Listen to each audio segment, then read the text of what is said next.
tikėjotės tokio populiarumo? Norėjom, kad būtų daug žiūrovų, iš tikrųjų visi labai norėjom. Iš tikrųjų yra artistams labai smagu, kad ateina daug žiūrovų. Neįsivaizduoju, būtų labai liūdna vaidinti, jeigu mažai žiūrovų būtų, atrodytume tikrai tokie nereikalingi. Tikrai laukėme ir sulaukėme ir dėl to esame labai laimingi dabar. Kodėl būtent Dorėjai? Dorėjai būtent todėl, kad šiaip visą laiką ruoždamiesi kažką tai statyti naują, kažkokį naują spektaklį visą laiką, ieškom tokios temos, kas būtų aktualu jaunimui, kad būtų patiems įdomu vaidinti. Rinkomės būtent Doruosius todėl, kad tokia nauja tema, būtent priklausomybės sektoms kažkaip dar, galbūt galvom, dar tos temos nelietėm.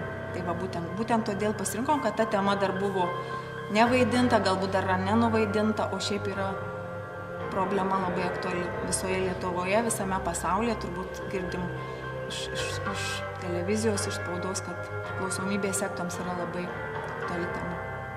Kokie jūsų artimiausia ateities planai? Mūsų artimiausia ateities planai yra dabar tą spektaklį, kad pamatytų kuo daugiau žmonių. Vaidinti, dar kartosime Jurbarko žiūrovams šį spektaklį.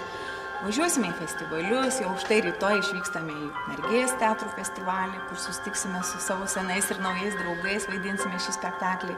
Paskui važiuosime į Klaipėdą, o paskui sugalvosime, bandysime dar kur nors nuvažiuoti, aišku, jeigu turėsime už ką, jeigu turėsime pinigėlių.